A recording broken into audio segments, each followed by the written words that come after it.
Hi hello friends, இன்றைக்கி நம்ம என்ன வீடியோ பார்க்க போகிறோன்னா சீனி கிழங்கை வச்சு ஒரு ஈவினிங் ஸ்நாக்ஸ் செய்யலான்னு தான் இன்றைக்கி போகலாம். வாங்க நம்ம ஈவினிங் ஸ்நாக்ஸ் சீனி கிழங்கு வச்சு எப்படி செய்யலான்னு பார்க்க போகிறோம். ஃபஸ்ட்டு நாங்கள் சந்தையிலேருந்து 1/2 கிலோ சீனி கிழங்கு வாங்கியிருந்தோம். அதை வேக வச்சுக்கலாம் நல்லா கழுவி. அப்புறம் தேவையான பொருள் பார்த்திங்கன்னா சின்ன உள்ளியோ பெரிய உள்ளியோ நமக்கு எவ்வளோ உள்ளி தேவையோ அவ்வளோ உள்ளி, கார்ன்ஃப்ளவர் மாவு, கருவேப்பிலை, இஞ்சி பூண்டு பேஸ்ட்டு, அப்புறம் மஞ்சத்தூள், பச்சை மிளகா, கொத்தமல்லி பொடி, மிளகாத்தூள், உப்பு, சிக்கன் மசாலா, இவ்வளோ தேவையான பொருள். அப்புறம் பார்த்திங்கன்னா நல்லா கொதிச்சுக்கிட்டு ஒரு 15 நிமிஷத்துலேருந்து 20 நிமிஷம் வரை கொதிக்க வைங்க. அப்போ தான் நம்ம நல்லா மசக்க நேரம் நல்லா வெந்து கிடைக்கும், இல்லைன்னா கரகரேன்னு இருக்கும். அதனால எவ்வளோ தூரம் வேக வைக்கணுமோ அவ்வளோ தூரம் வேக வைங்க. நல்லா மாவு பதத்தில் வரணும், அந்த அளவுக்கு வேக வச்சுக்கணும். நம்ம இதை எடுத்து வெந்ததுக்கப்புறம் இன்னொரு தட்டில் நம்ம மாற்றிக்கலாம் தண்ணி ஊற்றி. ஏன்னா நல்லா சூடாக இருக்கும். சூடோடி நம்ம தோலை எடுக்க முடியாது. ஒன்று ஆற வச்சு இது பண்ணுங்க, இல்லைன்னா இன்னொரு தண்ணியில் மாற்றிக்கோங்க.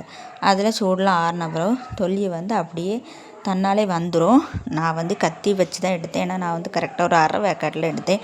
ஏன்னா பாதி சீனி கிழங்கு சும்மா சாப்பிட்றதுக்கும் மீதியில் ஸ்நாக்ஸ் செய்கிறதுக்காக கரெக்டாக ஒரு பருவத்தில் எடுத்திருந்தோம். தேவையான எனக்கு அளவுக்கு நான் எடுத்துக்கிட்டேன். பாருங்கள், நம்ம இப்படி அமுக்கி பார்க்கும்போது இந்த மாதிரி பிதுங்கி வரணும். அந்தளவு நம்ம பிதுக்கிக்கலாம். ஸ்பூன் வச்சோ இல்லை கை வச்சோ நம்ம நல்லா மசக்கிக்கலாம். லைட்டாக கட்டி கூட வரக்கூடாது. அப்போ மாவு மாவாட்டு கிடைக்காது, அங்கங்கே கட்டி கட்டியாக இருக்கும் எண்ணெயில் போட்டு பொரிச்சு எடுக்கும்போது. அதனால் எவ்வளோ தூரம் மாவு பதத்துக்கு நம்ம பிசையணுமோ அவ்வளோ தூரம் பிசைக்கணும். இதில் தண்ணி சேர்க்கக்கூடாது. ஏன்னா சீனி கிழங்குல அல்லாமலே நார்மலாகவே நீர் சத்து இருக்கிறதுனால அதில் தண்ணி இருக்கும். அதனால் எக்காரணத்தை கொண்டு தண்ணி ஊற்றிடாதீங்க. அப்புறம் நம்ம செய்கிற ஸ்நாக்ஸ் ரெசிபி எல்லாம் சொதப்பலாயிரும். ஃபஸ்ட்டு நம்ம கார்ன்ஃப்ளவர் மாவை அது கூட கொஞ்சம் கொஞ்சமாக ஆட் பண்ணி அதையும் இந்த சீனி கிழங்கு மாவையும் நல்லா நம்ம மிக்ஸ் பண்ணிக்கலாம். சீனி கிழங்கை நம்ம செய்யும்போது நினைப்போம், என்னடா சீனி கிழங்கு இனிப்பாக இருக்குமே, இனி எல்லாம் நம்ம பொரிச்சு எடுக்கும்போது இனிப்பாக இருக்கணும். அப்படிலாம் இல்லை. பொரிச்சு எடுக்கும் உண்மையிலே இனிப்பே இருக்காது. இனிப்பு அவ்வளோ போயிடும்.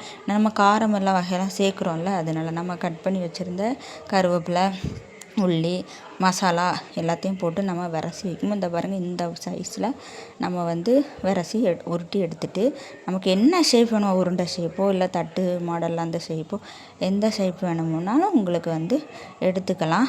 ஆனால் எனக்கு இதில் என்ன பார்த்திங்கன்னா, அது நார்மலாகவே தண்ணி இருக்கனால கார்ன்ஃப்ளவர் மாவு சேர்த்தாலும் அது கொஞ்சம் பிரிஞ்சு வர்றது போல் இருந்து எண்ணெயில் போட்டு பொரிக்கும்போது, அதனால் நான் கொஞ்சம் கோதுமை மாவை நான் ஆட் பண்ணியிருந்தேன். உங்களுக்கு வேணும்னா ஆட் பண்ணுங்கள், இல்லைன்னா வேணாம், அது ஆப்ஷன் தான்.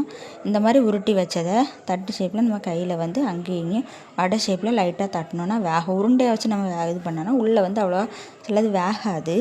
எவ்வளோ தான் எண்ணெய் ஊற்றி இது பண்ணாலும் வெளியே தான் நல்லா முறுமுறுன்னு வருமே தவிர உள்ளே வேகாது. அதனால் நம்ம இந்த தட்டு ஷேப்பில் கையில் வச்சு இந்த மாதிரி எடுத்துக்கலாம். இல்லைன்னா நம்ம சப்பாத்தி கட்டை இருக்குல்ல, அதில் வச்சு நம்ம உருட்டி வேணால் எடுத்துக்கலாம்.